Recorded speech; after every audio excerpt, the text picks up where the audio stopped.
Hello दोस्तों, नियति PCS classes में आप लोगों का स्वागत है। मैं हूं कमलकांत और अभी हम बात करने जा रहे हैं बीपीएससी के संदर्भ में।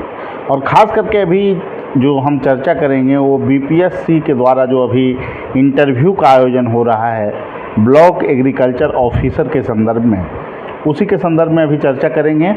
और सबसे बड़ी बात यह है कि अभी लगभग 6 दिन इंटरव्यू के बीत चुके हैं और ऐसे में ज़रूरी ये है कि आपको जो प्रश्न पूछे जा रहे हैं उसका पूर्ण अवलोकन करके जाना चाहिए।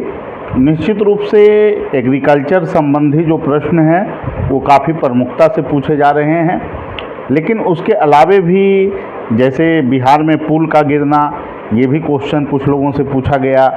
करप्शन से जोड़कर प्रश्न पूछा गया। आपको एमएसपी के क्या लाभ हैं, क्या नुकसान है, इससे जोड़कर प्रश्न पूछे जा रहे हैं। तो ये सभी जो प्रश्न हैं उसको भी आपको तैयार करके जाना चाहिए अच्छे ढंग से। सिचुएशनल क्वेश्चन भी कुछ लोगों से किए जा रहे हैं, तो सिचुएशनल क्वेश्चन भी आपको देख कर जाना चाहिए। अब हम बात करते हैं, देखिए टोटल जो है आपको 4 बोर्ड है और 4 बोर्ड में से 2 बोर्ड का जो रुझान है उसमें 80% जो क्वेश्चन हैं बिल्कुल सिलेबस के अनुरूप पूछे जा रहे हैं। तो एक बार सिलेबस के हर एक पार्ट को आप लोग अच्छे ढंग से देख लें, वो भी आपके लिए ज़रूरी है। इसके अलावे जो क्वेश्चन वो कर रहे हैं वो सिचुएशनल क्वेश्चन, अन्य 2 बोर्ड में सिचुएशनल बहुत ज़्यादा पूछा जा रहा है, 3-4 क्वेश्चन सिचुएशनल से पूछा जा रहा है। तो सिचुएशनल के क्वेश्चन को आपको अच्छे ढंग से तैयार करके जाना होगा, क्योंकि आपको पता नहीं है कि कौन से बोर्ड में आपका जो है इंटरव्यू होना है।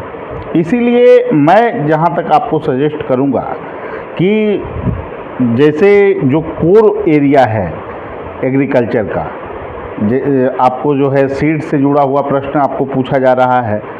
एग्रीकल्चर में आपको वेराइटी जो फसलों के हैं क्रॉप के, उससे जोड़कर प्रश्न पूछा जा रहा है, तो उसको आपको तैयार करना है। फर्टिलाइज़र से जोड़कर क्वेश्चन पूछा जा रहा है कि उसका क्या लाभ है, क्या उपयोग है, कितना फर्टिलाइज़र जो है कि बिहार में यूज होता है। तो ये सभी क्वेश्चन हैं एग्रीकल्चर से जुड़े हुए जो आपको पूछे जा रहे हैं। एग्रीकल्चर संबंधी समस्या क्या क्या है, और आपको जो नए यंत्र उपकरण जो एग्रीकल्चर में इस्तेमाल किए जा रहे हैं उससे भी जोड़कर प्रश्न पूछे जा रहे हैं। चाहे रिमोट सेंसिंग से जोड़कर प्रश्न पूछा जा रहा है। फिर आपको क्वेश्चन जो किए जा रहे हैं उसमें ड्रोन का क्या इस्तेमाल किस तरह से किया जा सकता है एग्रीकल्चर में, इससे जोड़कर भी प्रश्न पूछे गए हैं। एग्रीकल्चर में डिजीज से जोड़ प्रश्न लगातार पूछे जा रहे हैं। अब किस फसल के संदर्भ में प्रश्न पूछा जाएगा इसका अनुमान लगाना थोड़ा कठिन है, लेकिन बिहार में जो प्रमुख फसलें हैं जैसे कि आपका चावल हो गया, गेहूं हो गया, मक्का हो गया, गन्ना हो गया, ये सभी को आपको देख के जाना है। फिर सीड को देखकर आप कैसे पता लगा सकते हैं कि फसल तैयार हुआ है कि नहीं। सीड, टाइप ऑफ सीड से प्रश्न पूछे गए हैं। तो ऐसे जो प्रश्न पूछे जा रहे हैं उन प्रश्नों को देखना भी है कि किस पैटर्न पे प्रश्न है। और बहुत सारे लोग इंटरव्यू जो दिए हैं उन्होंने अपना अनुभव साझा किया है। तो लगभग जो है 2 बोर्ड में जो रुझान है वो 80% जो क्वेश्चन है आपको एग्रीकल्चर से ही डायरेक्टली पूछा जा रहा है। और फिर इंस्टीट्यूट से जोड़कर प्रश्न पूछा जा रहा है, जिस शैक्षणिक संस्थान में आपने पढ़ाई किया उसके बारे में, जिस राज्य में आपका संस्थान है उस राज्य के क्लाइमेट के बारे में भी पूछा जा रहा है, उस राज्य के एग्रीकल्चर से जोड़कर भी प्रश्न पूछा जा रहा है। तो इन सभी चीज़ों को आपको देख लेना है।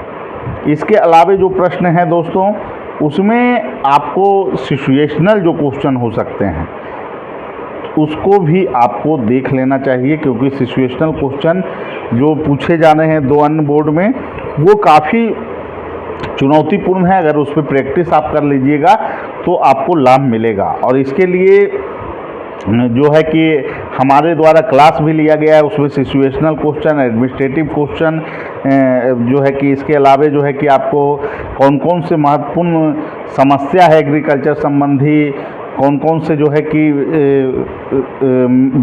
विवाद का मुद्दा है, इससे भी जोड़कर प्रश्न आपको पूछे जा रहे हैं। तो इसको आप तैयार कर सकते हैं अच्छे ढंग से। देखिए, मेन जो चीज़ है कि एग्रीकल्चर तो आप पढ़े ही हैं और उसको एक बार ब्रीफ स्टडी कर लीजिए, और अन्य जो पार्ट है, चाहे आपका सिचुएशनल वाला क्वेश्चन का पार्ट हो, उसमें बहुत ढंग से क्वेश्चन किए जा सकते हैं, लेकिन एक पैटर्न आपको निश्चित रूप से आप सीख जाएंगे तो उसका लाभ बहुत ज़्यादा आपको इंटरव्यू में मिलेगा और आप उत्तर को सहज ढंग से देने की स्थिति में होंगे। तो इसलिए मैं यही सलाह दूंगा कि आपको सिचुएशनल क्वेश्चन को भी छोड़ के नहीं जाना चाहिए। इसके अलावे जो है कि आपको एग्रीकल्चर पर तो मेन फोकस रहेगा ही, और इसमें जो है कि आप कुछ लोगों से प्राइज भी एग्रीकल्चर संबंधी पूछे गए हैं, तो ये सभी चीज़ों को भी देख लेना है। हॉबी को भी देख लेना है, क्योंकि कुछ लोगों से हॉबी से संबंधित भी प्रश्न पूछे जा रहे हैं। तो जैसे जैसे दिन बीत रहा है, प्रश्न की प्रवृत्ति में, आयोग में भी बदलाव देखे जा रहे हैं। तो इसको देखते हुए आपको न्यूज़पेपर खास करके निश्चित रूप से आपको देख के जाना चाहिए, क्योंकि आज की घटनाएं भी जो है कि पूछी जा रही है कुछ लोगों से। तो ये सभी चीज़ों को आपको करके जाना है। मैं आप लोगों का ज़्यादा समय नहीं लूँगा, मैं सिर्फ इतना कह रहा हूँ कि आपको कॉन्फिडेंस में उत्तर देना चाहिए। 10 से 15 मिनट तक का जो इंटरव्यू चल रहा है, उसमें फुल्ली आपको ये ध्यान रखना है कि जो शिष्टाचार है, समान शिष्टाचार है, उसका पालन आपको करना है। निश्चित रूप से जो प्रश्न हो उसी के अकॉर्डिंग आपको उत्तर देना है। जितना पूछा जा रहा है उतना ही जवाब देना है।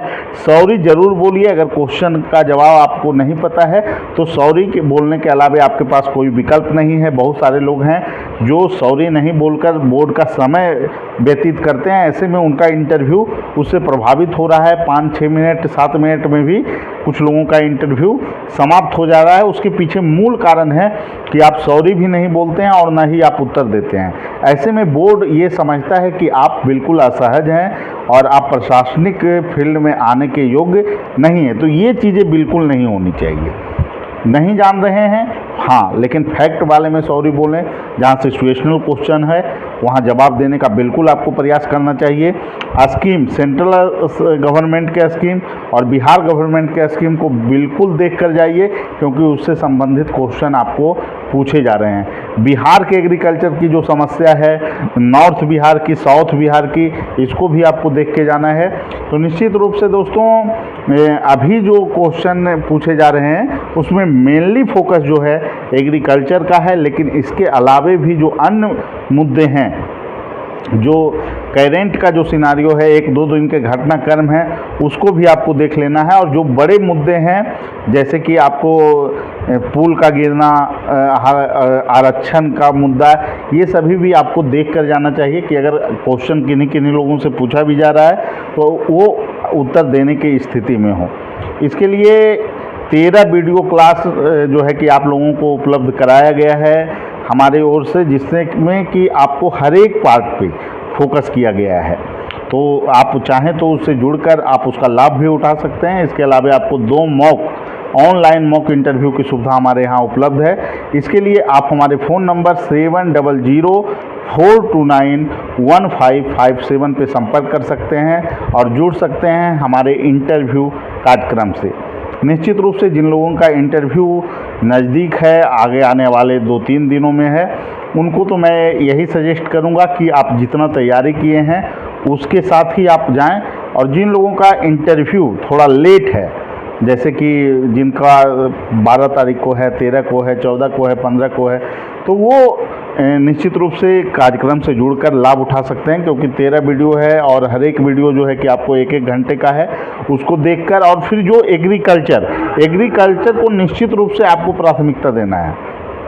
तो मैं आपको वो भी क्वेश्चन उपलब्ध करा दूंगा जो क्वेश्चन अभी पूछे जा रहे हैं करेंट सिनारियो में, और सिलेबस को थोड़ा सा उसके अनुरूप उस क्वेश्चन से मिलाकर थोड़ा देख भी लेना है, और जिससे कि आपका कॉन्फिडेंस लेवल बना रहे।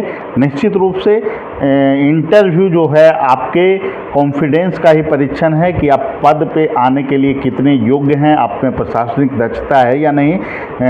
बहुत सभी क्वेश्चन का उत्तर देना ऐसे भी उसमें ज़रूरी नहीं होता है। अगर कुछ फैक्ट पूछे जा रहे हैं तो बेझिझक आप सॉरी बोलिए, इससे कोई भी प्रभाव आपके इंटरव्यू पे नहीं पड़ेगा। लेकिन जहाँ पर आपको वैसा प्रश्न जो आपकी समझ को चेक कर रहा है, जिसमें जो है कि आपके कॉन्सेप्ट हो या सिचुएशनल क्वेश्चन हो, एडमिनिस्ट्रेटिव क्वेश्चन हो, वहाँ पर बिल्कुल सॉरी ना बोलें। ठीक है दोस्तों, तो जिन लोगों को जुड़ना है वो हमारे फ़ोन नंबर 7004291557 पे संपर्क कर सकते हैं, क्योंकि समय कम है और जुड़ के आप जो है विभिन्न टॉपिकों को देखकर अच्छे ढंग से इंटरव्यू में कॉन्फिडेंस लेवल के साथ जा सकते हैं, क्योंकि इंटरव्यू का बहुत बड़ा रोल आपके सिलेक्शन में होने वाला है। निश्चित रूप से एक एक नंबर का फाइट अब होगा और बहुत सारे ऐसे लड़के होंगे जो कि बॉर्डर पे भी हैं, लेकिन इंटरव्यू जिनका बेहतर होगा उनका सिलेक्शन हो जाएगा। और बहुत सारे ऐसे भी लड़के होंगे जो अच्छे नंबर लाने के बावजूद इंटरव्यू में बेहतर प्रदर्शन नहीं करने के कारण वो बाहर हो जाएंगे। तो इसलिए इंटरव्यू को किसी को इग्नोर नहीं करना चाहिए, क्योंकि ये अंतिम कड़ी है। ठीक है दोस्तों, सभी लोगों को धन्यवाद। फिर अगले वीडियो में मिलेंगे। Thank you.